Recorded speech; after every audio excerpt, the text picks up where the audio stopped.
क्या? अरसलान के लिए? जी चाची जान, हम यहाँ अरसलान के लिए जायशा का रिश्ता लेकर आए। सुफियान, तुम ये क्या बकवास कर रहे हो?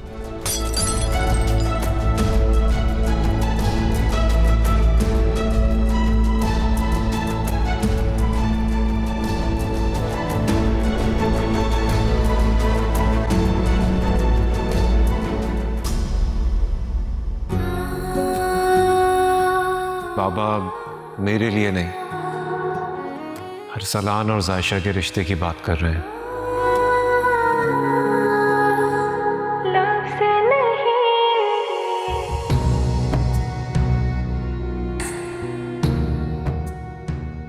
सुफियान, मैं तो सोच भी नहीं सकती थी कि आप मेरे लिए ऐसा भी कह सकते हैं। आज आपने साबित ही कर दिया कि आप सिर्फ अपने भाई से मोहब्बत करते हैं और उसका एतबार करते हैं। मेरी या मेरी बात की आपकी नजर में कोई अहमियत ही नहीं है।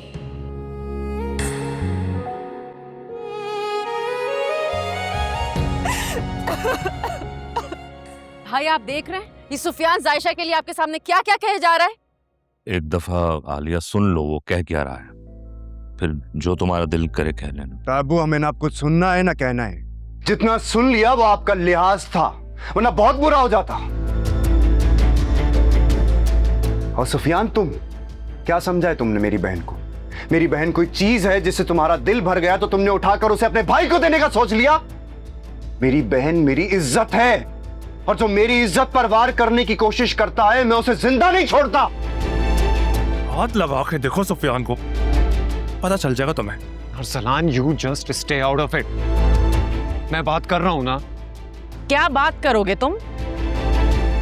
ये थी तुम्हारी मोहब्बत? इतने दावे किए थे तुमने जायशा से मोहब्बत के, इतनी कमजोर कि किसी के झूठ पर झाग की तरह बैठ गई। और हामिद भाई, आप इसलिए इतना इसरार करके आपने जायशा को मांगा था कि आपके ही सामने उसका इतना तमाशा बने और आप खामोश रहें। चाची जान प्लीज, मुझे आप गलत समझ रही हैं। मैं गलत? इसी बात का तो अफसोस हो रहा है मुझे कि मैं तुम्हें समझी क्यों नहीं पहले। अगर मुझे पता होता ना कि तुम ये सब कुछ करोगे मेरी बेटी के साथ, तो मैं कभी रिश्ता ही नहीं जोड़ती जायशा का तुम्हारे साथ। वाकई अम्मी, मुझसे भी गलती हो गई इसको पहचानने में। इसने साबित कर दिया कि ये अरसलान ही का भाई है, उसी की तरह बेशर्म। राफे, जबान संभाल के बात करो। अम्मी, मैं जबान संभाल कर बात करूं? संभालना तो आपको सुफियान को चाहिए था, जो कितनी बेशर्मी से अपनी मंगेतर की शादी अपने भाई से करवाने की बात कर रहा है। और तुम अभी के अभी अपने भाई को लेकर यहां से चले जाओ, वरना अच्छा नहीं होगा। क्या करोगे तुम, बताओ मुझे। डैड ने मुझे रोका ना होता ना, जबान खींच लेता तुम्हारी। अरसलान, भाई, जब आपने अपने दोनों बेटों को मेरे घर और मेरी बेटी का तमाशा बनाने की इजाजत दे ही दी, तो फिर अब डांटने का क्या फायदा? आप तो कहते थे कि आपके लिए सारे बच्चे बराबर हैं, लेकिन आज आपने साबित कर दिया अपनी औलाद ही अपनी होती है। वरना इन दोनों की इतनी हिम्मत नहीं होती। ये हिम्मत हामिद ने नहीं, तुम्हारी बेटी के झूठ ने दी है।